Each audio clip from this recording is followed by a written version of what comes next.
Hello, everybody, and welcome. Hello, thank you. Yay.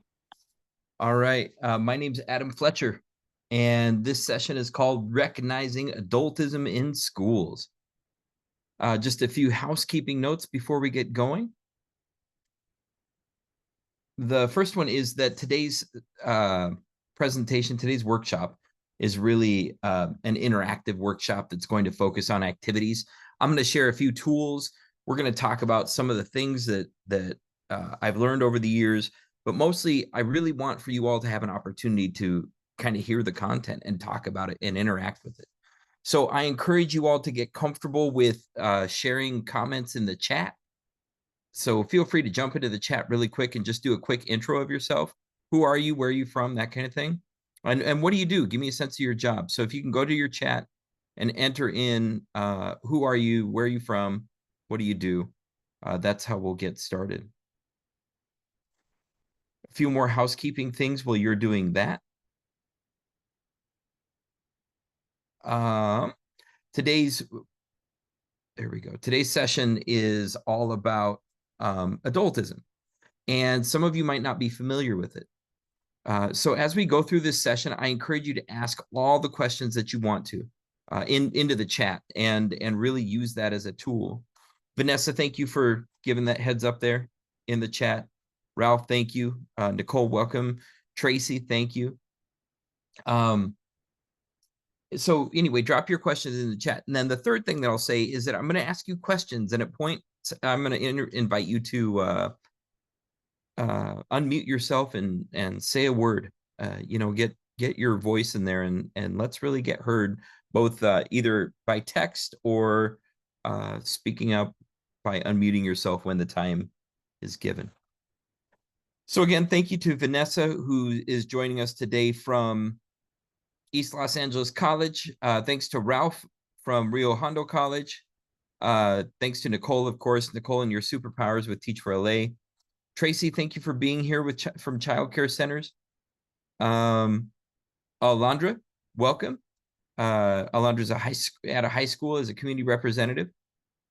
Very cool. Anna, thank you for coming. Do you teach at a community college? Alejandra, welcome. Student at Pasadena City College. Then we got Angela, who's a counselor at Rio Hondo. Marini, welcome. An associate professor at West LA. And then Simone, welcome again. Simone, it's good to have you back for this one. Earlier, we had a session on democracy deficit disorder in schools. And if anybody's really ready to geek out, this topic, adultism, is touched base in that book, Democracy Deficit Disorder, as being one of the results of the democracy deficit disorder. But today we're really going to dive into this, and we're going to keep this focus on this issue. Our objective in this workshop that I put up here is to understand the connection between adultism, which is biased towards adults, and the crisis of student disengagement today, which I think is at the heart of this entire conversation for why we're here and what we're doing. But before we go any further, let me get from everybody out there, if you're an icon user, if you're an emojicon user, that'd be great. Give me a thumbs up or a thumbs down. Do you know about adultism? Give me a thumbs up. Do you know or do you not know about adultism? Give me a thumbs down. So you can drop it right there in your chat. That'd be great. This is just a little quick poll. So we got a couple people that don't know about it. Give me some more ideas, some more responses, folks. Do you know about adultism already, or do you not know? You can drop it into the chat. You can drop it into the poll, however you want to. There we go. All right.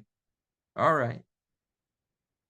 Hit it up. Let's see it. Thumbs up or thumbs down? Thumbs up is yes, I know about adultism. Thumbs down is no, I never heard of this before. I would give you a thumbs middle option, but I don't see one. Okay, so it looks like we aren't familiar with adultism as an idea, as a topic. Let's just jump right into that. So think of this word really quick. And what I want to invite anybody to do, when you hear the word adultism, what comes to mind? Go ahead and unmute yourself and say your piece. What comes to mind when you hear the word adultism? Anybody at all? There's no wrong answer. You won't fail the test. There isn't one. Becoming an adult. Adultism is becoming an adult. Thank you. Give me another voice.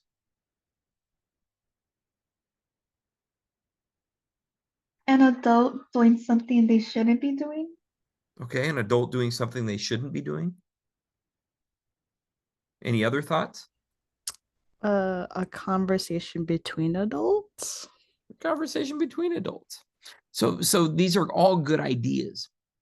Adultism is actually, check this out, it's a 120-year-old conversation. It's only been taken seriously in youth studies for the past 50 years or so, since the 1970s.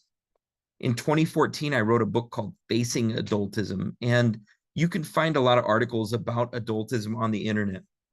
If you type in adultism in schools, you'll see an article that I wrote about it that I refer to quite a bit. But adultism as an idea is bias towards adults. Now, there's some words here. Bias, meaning favoring or leaning towards adults, not against adults. Anna says it's prejudice. Adultism is biased towards adults. So it means that we favor adults, that we like adults, and that we do things for adults. Now, that doesn't sound bad, especially when we're talking about schools. Right? Adults decide how long students need to attend schools every single day. Adults decide what food gets on the menu at lunchtimes or breakfast time. Adults decide the color of a school building inside and out.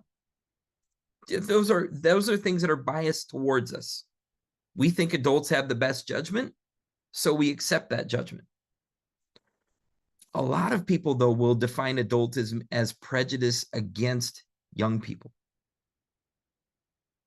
And what I say is that adultism can lead to discrimination against young people, children and youth.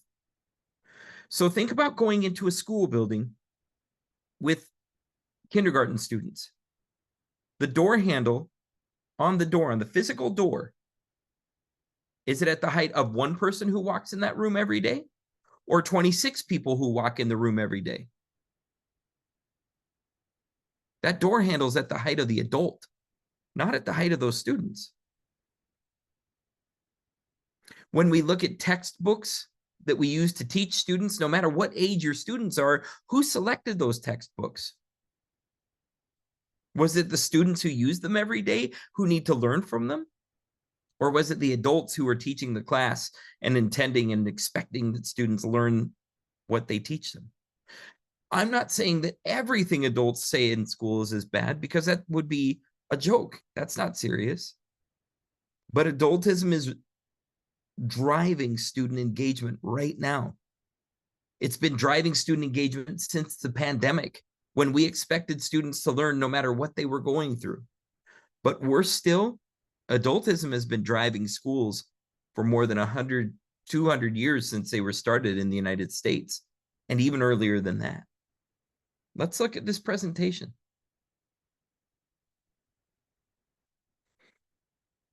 Adultism informs almost every part of the school building, from the way you teach, to the students who are allowed to attend, to the topics they learn, to the outcomes that we expect, and the ways that we measure those outcomes. Those are all based on adult bias, on our belief that we know best for kids, no matter what the situation is. Adultism is biased towards adults. It's severe, constant, and unquestioned preference. And it's coincidentally or consciously discriminating against students themselves. So if you've never thought of adultism before, that's a lot to take in. I invite you right now in the chat, everybody who's in the workshop, just write one sentence. What's your immediate reaction to hearing this idea of what adultism is, like it's defined here in this slide? What's your immediate thought? It could be one word, it could be 10 words. Just type something in, or even just do an emoji con. Give me a sense of how you're feeling or what you think. Adultism is biased towards adults. It's severe, constant, and unquestioned preference for adults. And it's coincidentally or consciously discriminating against students. Jump into the chat. Tell me what you think. What's your first response? Thank you, Marini. Seems like it's right under our nose and problematic, but it hasn't been explicitly called out this way.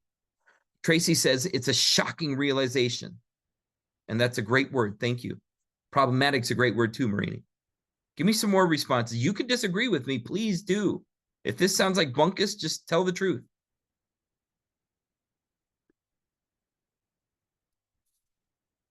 Ralph, I'd love to see your thoughts in there. Vanessa, I'm calling you out. Angela, I'd love to see your thoughts. Oh, Ralph says adults are meant to offer guidance and to educate children. Absolutely, 100%. Alejandra, what do you think? Alondra, what do you think? Alondra says it would be surprising to know adults who are consciously discriminating against students because they're working at schools. Vanessa says, I love that emoticon. That's one of my favorites. Shua, I'm not going to say your name right, and I'm sorry about that. But you say that you're surprised to learn about this definition. Angela says to be supportive. So let's keep digging. Let's see what comes up as we go along in here, because all of these are the right answer in that they're all answers. Ralph, your point is absolutely appropriate. And hopefully schools are always offering guidance and educating children. But when we look at adultism, we can begin to see that unconsciously, an adult might consciously intend to offer guidance and educate children, but unconsciously, we as adults are working through our trauma every single day, whether that trauma was foisted on us through a variety of realities in our childhood home, a variety of realities in our adulthood home, or in some other space that we've experienced. Those traumas include all kinds of discriminations.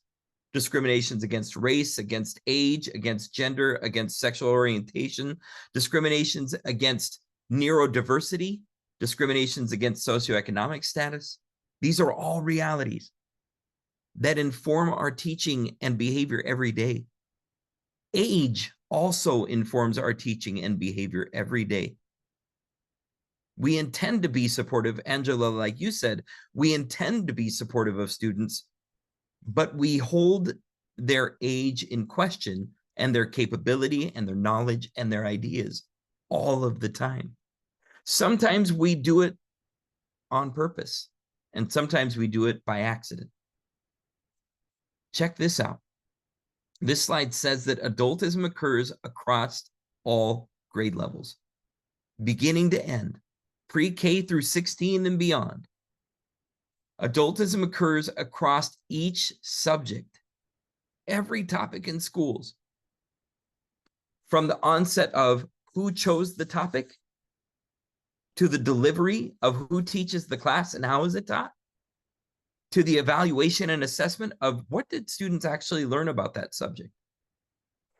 Adultism occurs in our constant activities throughout the education environment. 25 years ago, when I began working in Washington State's Office of Superintendent of Public Instruction, I was their first ever student engagement specialist. And in that role, I spent 5 years doing an action research project across the state where I talked to more than 25,000 students and educators.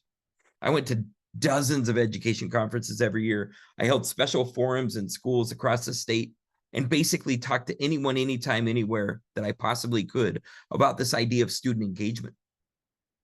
And the dilemma was that this question of adultism arose at every turn. When I say here adultism occurs in constant activities in schools, I'm not talking just about your class that you might teach for 70 minutes a day. I'm not talking about your grade level that you might teach all day long.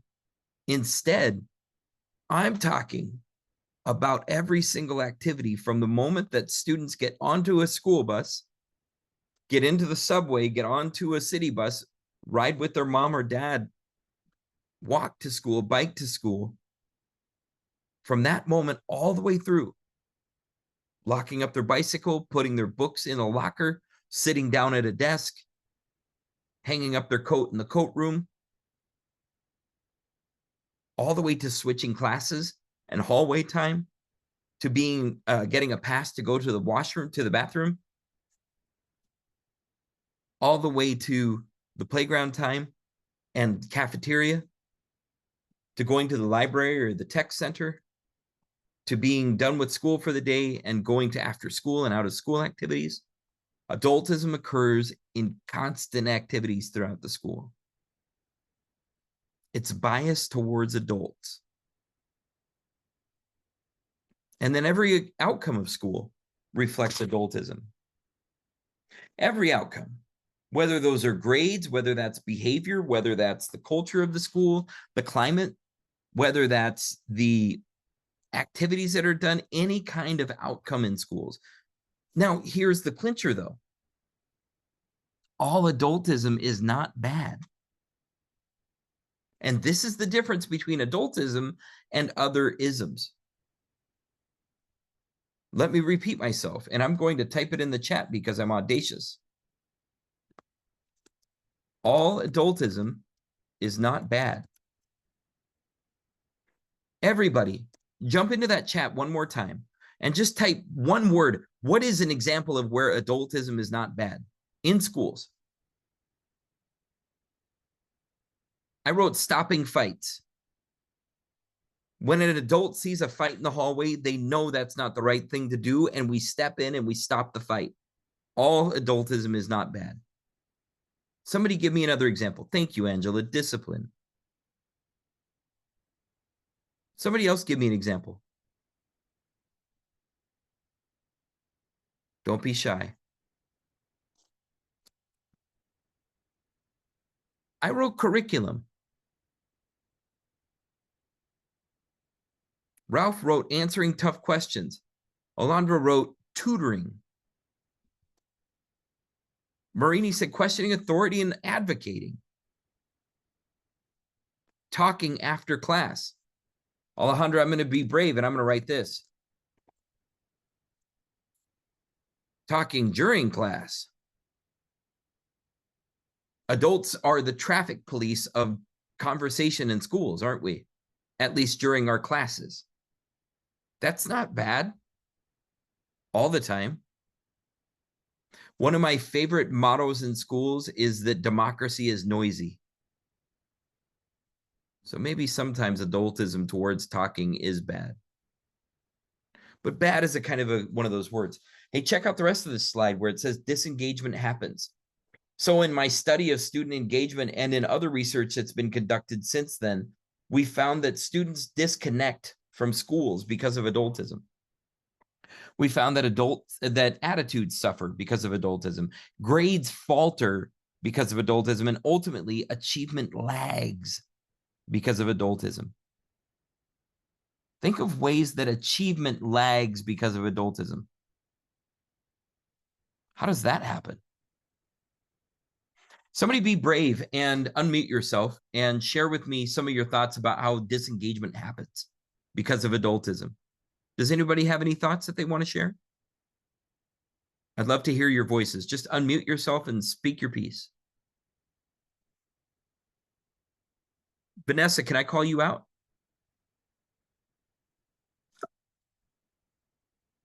Okay, that's okay. How about somebody else? How does disengagement happen because of adultism, the way that we're talking about it?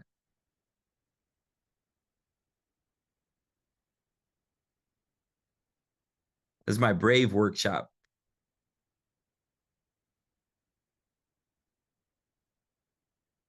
Okay, I would like to add, it's how we model our behavior as well. If we want our students to become adults, if we want them to be, we treat them as adults, right? We want to ensure that we share, like you mentioned, what textbooks are we going to use? What kind of lectures do they want to hear? How is it that they want to learn? Some of us our visual learners, some of our auditorial. So how are we going to engage our students and have them be part of that conversation and developing our courses, developing our lesson plans? So how do we treat them as adults when we're actually in the classroom too? Thank you, Angela. I appreciate that. And that's absolutely true. And all of those things are informed by adultism. We choose them all of the time. Thank you so much. Alondra, can I call you out? You said tutoring. Tutoring can show adultism. How can that happen? The adults are taking their time to help the students improve in a subject that they are struggling in. That's right. That's one way adultism is like positive. And if adults didn't choose that for young people, a lot of young people would never choose it for themselves. Right? Yep. Thank you. I appreciate you. Marini, would you like to explain questioning authority and advocating a little bit more? Sure. Well, I was thinking about your question about disengagement and how that happens. Yeah. Can I speak to that? Of course. So when you were talking about the definition of adultism being a bias towards adults and kind of discriminating against children and making decisions on their behalf without their agreement, That's right. I would just imagine how disempowering that feels. You know, throughout a child's life, it's always things are dictated to them, everything, you know, since you're an infant, everyone decides, you know, the schedule, when you can eat, when you can play, when you can sleep, and everything is kind of a mandate. And so as you get older, especially as you go into adolescence and you are developing your sense of self and autonomy, and you're still losing that power, you don't have a voice, well, then you're going to kind of feel like, well, what's the point? Why bother? No one cares. Whatever I say doesn't matter. So I think we can all kind of relate that that would cause us to lose motivation and be disengaged, even if it happened to us as adults. If you didn't feel like your voice mattered, then you probably wouldn't put much effort in.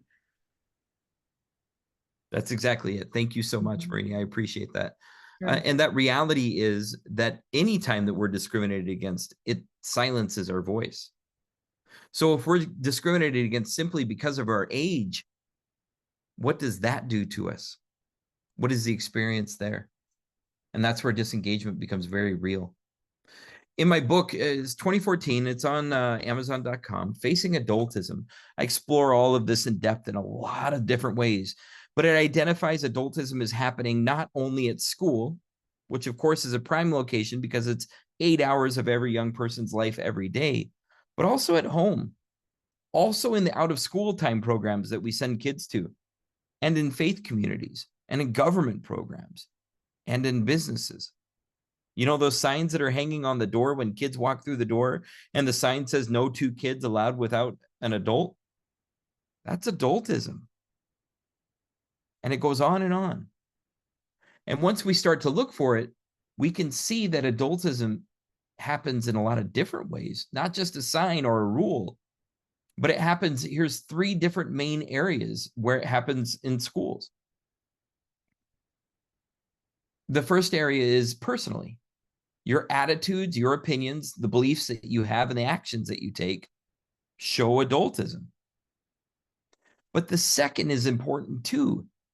Cultural adultism is when our shared beliefs, our shared actions, and our shared traditions within our classroom and school and community perpetuate and express adultism. But then maybe the trickiest one is this third part of the graphic that shows that structural adultism happens when systems, processes, organizations, and outcomes of education reflect adultism. Can somebody give me an example of structural adultism? When you look at that definition, what comes to mind? You could type it into the chat or you can unmute yourself. I would love to hear anybody's voice.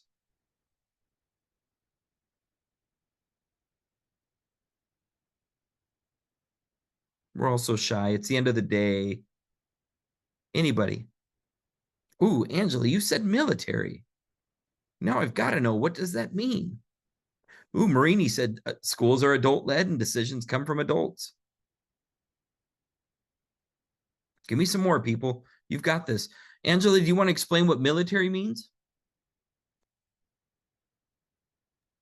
I was just thinking of individuals who go into the military, right? So their experience is going to look a little bit different because it's so rigid. They have to follow this, they be in trainings, they have to be, everyone's kind of level, right? There you go. Ralph, you said something interesting. I'd love to hear you expand on that. So it's completely different. Thank you, Yeah, Angela. absolutely. Can you hear? Thank you. Ralph, you said something interesting. I'd love to hear you expand on. Tell me about having tight security policies. Oh yeah, that's when a student has to enter campus and go through a metal detector, and they have campus security on staff. They're gonna want to disengage. Who wants to go to learn at what looks like a prison? So I've seen some schools like that here in the area. I know Paramount High School had serious issues a few Right. years ago. The outside still has the prison style fencing. right. So that's And the question there for me, Ralph, becomes, is this, does that kind of a tight security policy, is that because all students are bad? Or is it because of one or two bad eggs you upset the apple cart, or however the saying goes? Do one or two students ruin it, or everybody? And there might have been some incidences and a small number of students who were involved in something, and now every student has to pay that price of going through the metal detectors and living in that tight security environment. And that's the adultism. How about another thought? Marini, I would love to hear you expand on that. Schools are adult-led and decisions come from adults. Along with the comment about the voting age. Oh, come on. Yeah, I was just thinking that I wasn't in your other session, unfortunately, about democracy in schools, but just the idea that historically, everything is very top down. It's a very didactic, adult-led format in schools where, in child development, we talk about the tabula rasa, the blank slate, that the child is just kind of blank and just sitting there receiving information like an empty vessel. That's And right. the adults are the all-knowing, omnipotent, omniscient, I should say, purveyors of knowledge. So I think that we still sort of have that idea. I think we're moving more towards a constructivist, student-led model in education. We hope. But historically, it's very much do as I say. I have all the answers. You just need to listen and keep your head down and do your work. So all of that, to me, Marini, all of that's explained by this concept of adultism.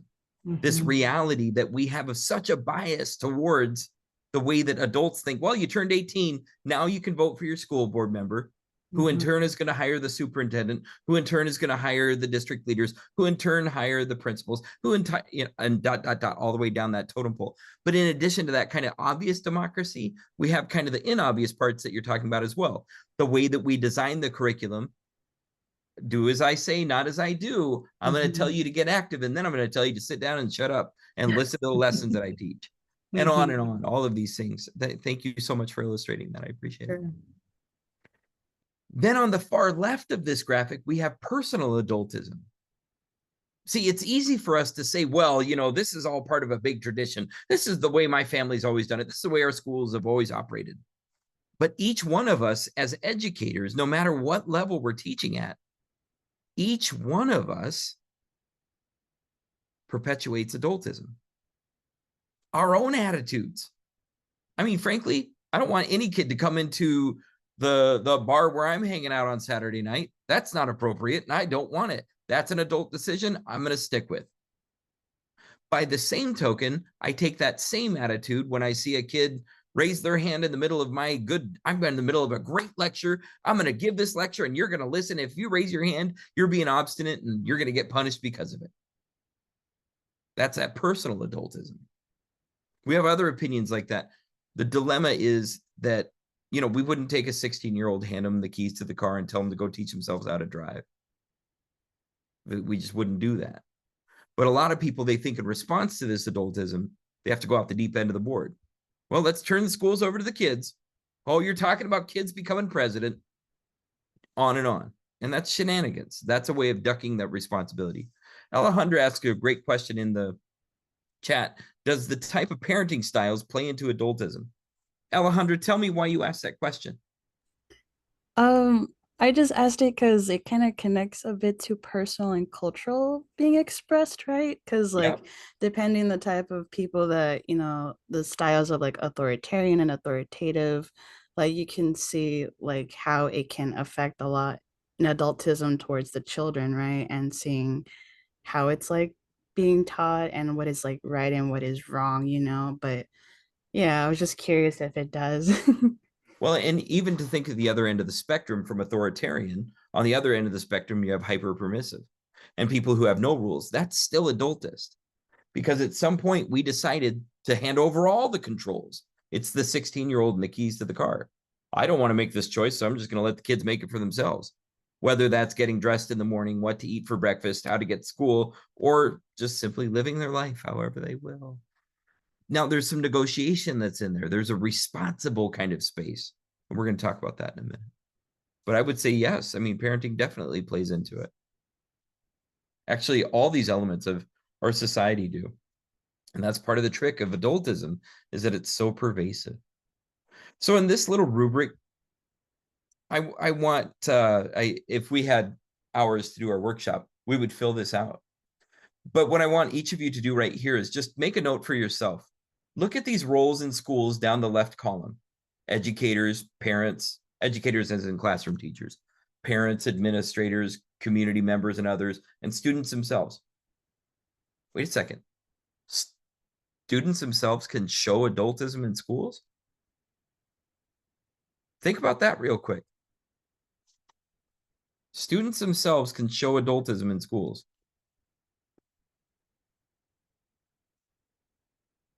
All right, I'm going to type this right here into the chat.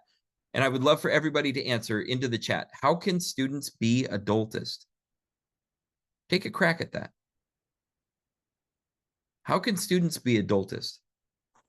If adultism is biased towards adults, how can students themselves be adultist?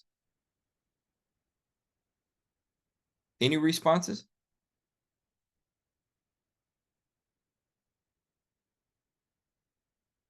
Feel free to just type some ideas right in there. How can students show adultism? How can they act adultist? Alondra says, can it be by believing everything adults say? Absolutely. There's no wrong answer here. This is just a brainstorm. Let's drop it in there. And think about that kid who believes everything adults say. Marini says, by perpetuating and upholding adultist beliefs. Adults laid down the law and then students carry it through. That sounds a little bit morose. Ralph says showing deference to adults. Right? Oh, no, we just need to do what Mrs. Jones says. Let's just do that. Well, she just told us to jump off a bridge. I know that's what she said to do. Let's go. Students believe anything that an adult say to them. That's definitely a sign of adultism.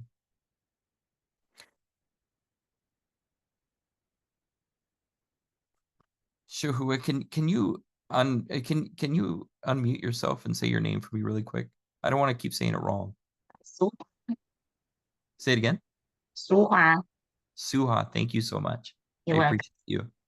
So Suha says they think they are old enough to do what adults do, make decisions and take responsibilities. Right? We can see this adultism when we think about this. Angela says leading by example and explain the why. Now, Angela, you're jumping to the conclusion here. So let's get back to this rubric really quick. Educators, parents, administrators, community and others, and students.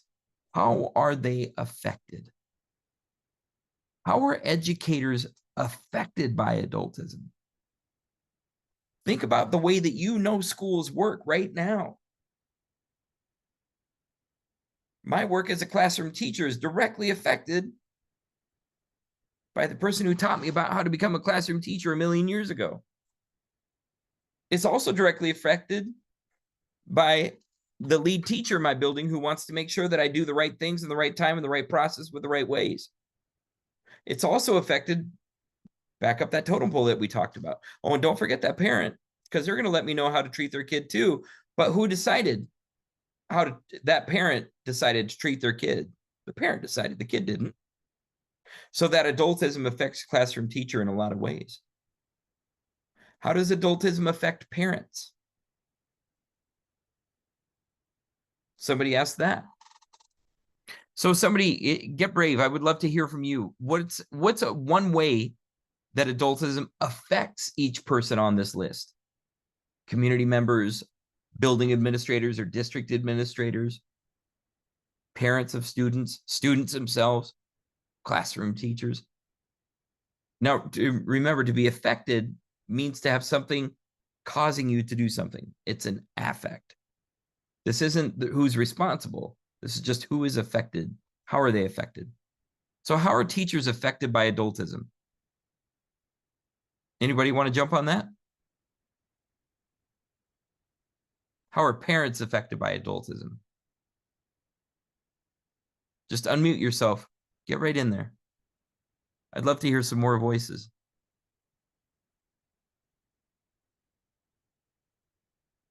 How are administrators? And we can expand that umbrella as wide as you want.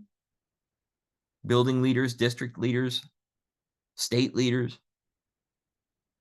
How are community members and other people affected by adultism? We have a few college professors. Tell me your thoughts. How are you affected by adultism?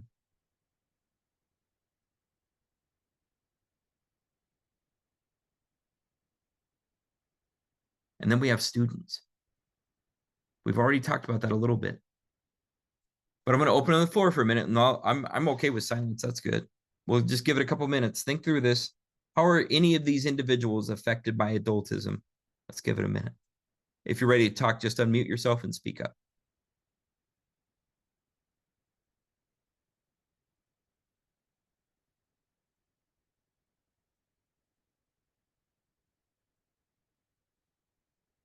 If we were in person, this is the, oh, please, Maureen. I was going to say, yes, silence, sitting in the silence is healthy. One example that I could think about for teachers with developmentally appropriate practice, as we have transitional kinder and universal kindergarten, etc., and we think about preschool being play-based, but then if someone who's preschool aged is going into, let's say, a transitional kindergarten classroom in a public elementary school, where they're expected to maybe sit at a desk for certain hours of the day, and they're expected to meet certain quote unquote standards or pass certain assessment tests, it goes away from being play-based to more academic-based, which is not, we would call it in child development, it's not developmentally appropriate, because you're putting expectations on the child that aren't, for an older child. And these are decisions that are made by adults who maybe don't understand developmentally what the child really needs to thrive. Yep. That's perfect. Thank you so much, Marini. What are some other ways that we see adultism coming from these folks, affecting them?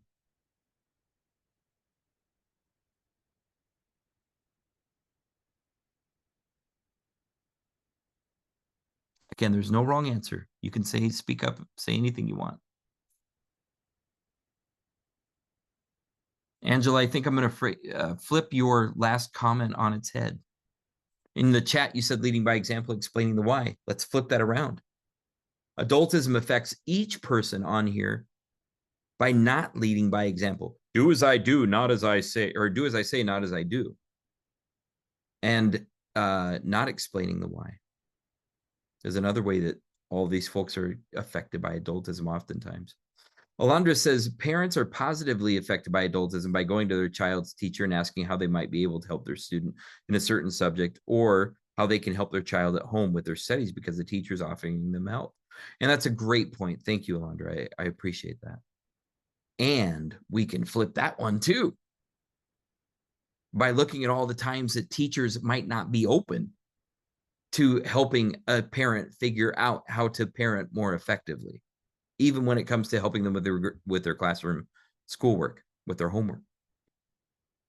or the teacher not making themselves available or not offering their help is a negative way that parents can be affected by adultism.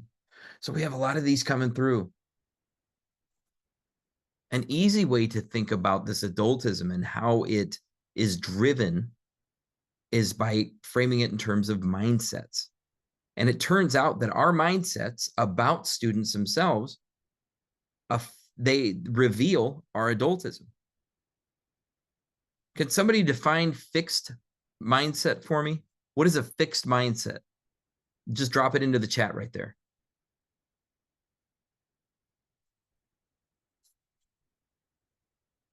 Or unmute yourself and say it out loud. Angela says a fixed mindset is not being open to change. Anybody else? A fixed mindset can also be, it's embodied in the word no, right, Angela? It's that notion that no, I'm not open to change. No, you cannot do this. No is the answer to everything. So then on the opposite end, we have the growth mindset. And when we have a growth mindset about students, our adultism dissipates. It begins to break down because adultism is a fixed mindset. So think of all the things that you have a fixed mindset about with regard to students in schools. Alondra says, you do not see room for improvement. It's set to where the knowledge you have is all you will have. Okay, so if you don't see room for improvement, that's what you're going to think about students. And that's a fixed mindset. So then the growth mindset is opening the doors and opening the ability for every student to achieve. And that's how we defeat that personal adultism. The cultural, Ralph says inability to see alternative ways of thinking. That's the fixed mindset in schools towards students. So they must think the way that we do. They must learn the way that we do. They must act the way that we expect. And the growth mindset is seeing those alternative ways of thinking, seeing those alternative ways of learning, and understanding and making room for more ways of succeeding in schools. Cultural adultism comes across in these 5 main areas.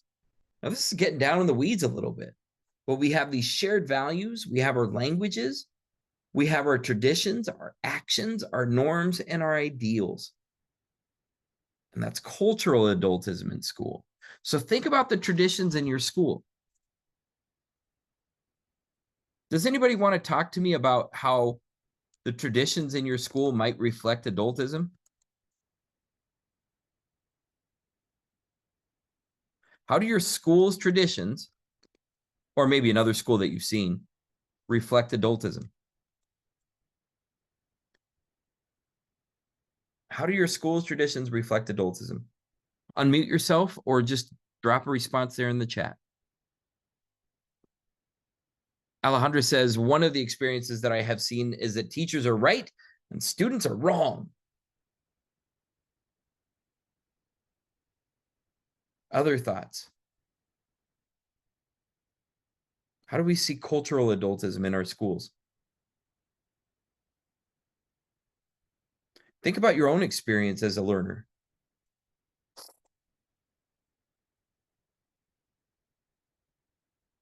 Cultural adultism can take on all these different ways. When I say language in here, I'm not saying simply what your family of origin speaks in terms of their language, your language at home, but also language in terms of jargon and accessibility. The next slide shows structural adultism in schools and really explains that out. I challenge each one of you to look at this list and think about this. Our curriculum, our pedagogy, and our leadership practices are structural adultism. Our national, state, and local laws reveal that structural adultism. Our educational, health, nutritional, and other policies show that structural adultism, and our funding. There are lots of other ways, though. What ways do you see structural adultism? Marini gave a great example earlier. Anybody here want to answer that? What ways do you see structural adultism in schools?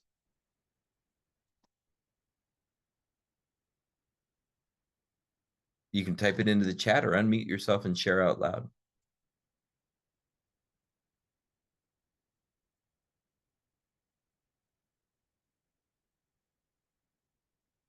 If you're thinking textbooks, the answer is yes. And if you're thinking Chromebooks, the answer is yes. But so are attendance rules and truancy officers. We talked about, Ralph brought up the razor fences and metal detectors. We could also talk about rows of desks versus tables. That structural adultism happens in a lot of ways throughout schools. The next question that I'm asking here is, what outcomes have you seen from adultism? I'm going to call on some people and see if you can answer this question of what outcomes have you seen from adultism in schools? We'll just start at the top. Alejandra, do you have any thoughts? Yes. I could see two different types of outcomes. There's the good ones and the not so good ones. Right. Yeah. So like from school wise, I have seen that, especially like having a connection like with adults through like children. I do see like sometimes it can be like a power dynamic. Yep. So I could see that as like a really bad like outcome from what I've experienced about like, teachers are right, students are wrong. And like in reality, it's like, no, it's like it could be either or, and like Yep. students could be right. And I'm trying to think of like a good outcome. I guess just connection with like adultism, just yeah, that's what You I got can it. think of. Mhm. So tell me about that connection. What does that look like, Alejandra? Being heard and understand, like being like, yeah, just being heard of, not just like being talked down on. Yeah. Really having your voice acknowledged. Mm-hmm. Thank you. I appreciate that. Thank you. Yeah. Very cool. Let's jump to somebody else. Angela, what do you think? What outcomes have you seen from adultism in schools? Can you answer that? I was kind of thinking similar to the previous person, like how can we evaluate, or how can we support our students for them to feel validated as well? Yep. How are we compensating for the good things? Sometimes I feel we concentrate too much on the negative versus how are we actually awarding them for good things, right? Yep. Milestones, things that they've accomplished, and highlighting those things versus concentrating on, well, you're failing your classes, you're not doing well, you're not meeting the standards, all that other stuff, right? So how are we able to encompass a more of a positive atmosphere versus a negative one? I love that. Thank you. Letty said in the chat, self-esteem and confidence. There's an outcome of adultism. The flip side of that's true as well, Letty, isn't it? That adultism can also lower self-esteem and take away our confidence. So adultism is kind of this tricky thing because it's biased towards adults, but it's everywhere in schools. Look at this graphic. Which ones of these circles would you check off as reflecting bias towards adults? Especially if it's challenging or negative. But even if it's positive, feels like every single one of these meets the mark. Buildings, I talked about that architectural piece early on. Curriculum, we've discussed a little bit, but school research? Who is school research written by? Who actually conducts the research? Now, the good news is there are circumstances and places where students themselves are conducting education research. How about that? Or funding? California has a law encouraging students to participate in school funding conversations in the local school funding committees in every district statewide.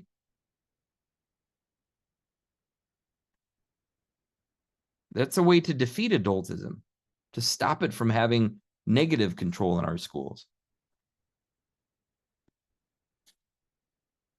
The challenges compile, though, because when adultism, which is unknown and constant and pervasive, it's everywhere, and it's unquestioned, when it's combined with adversity, whether that's mental health or ACEs or discrimination or other aspects, the consequential student disengagement can be very, very impactful.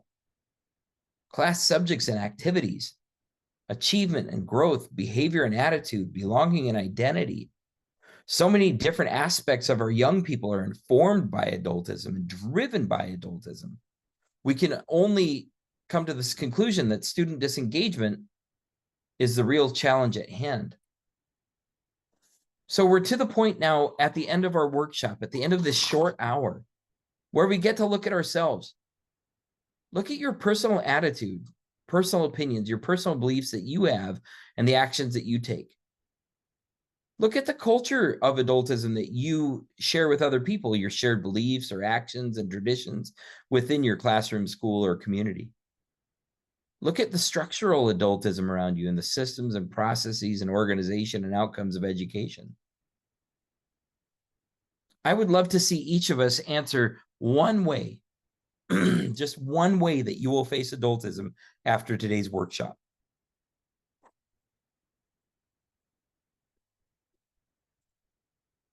What's one way you will face adultism?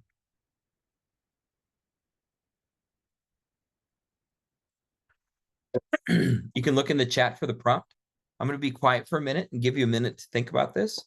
And then I'm going to ask us to circle up again, and I might call out names again so that we can hear from some different people.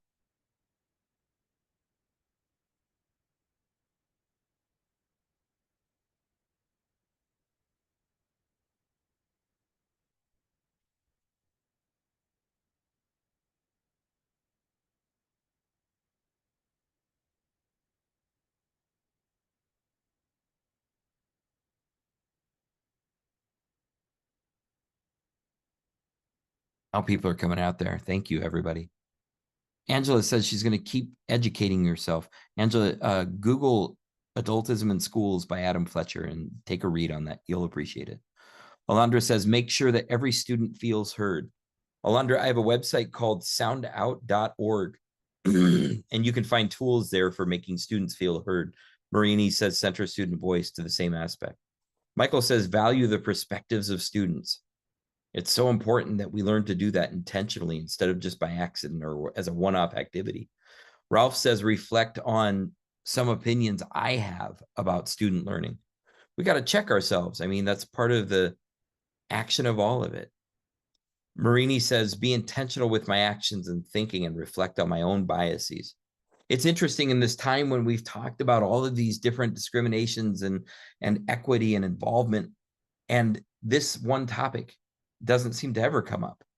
And so to have that opportunity and to really speak that out is great. Thank you for that. Letty says,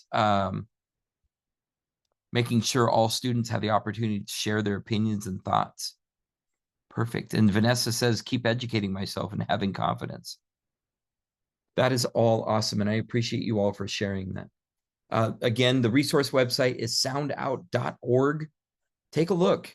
And I mean, it's all content, hundreds of articles. I've been keeping it up now for a long time. I have a lot of examples of real practical ways that educators at all levels have been engaging student voice in a lot of different ways.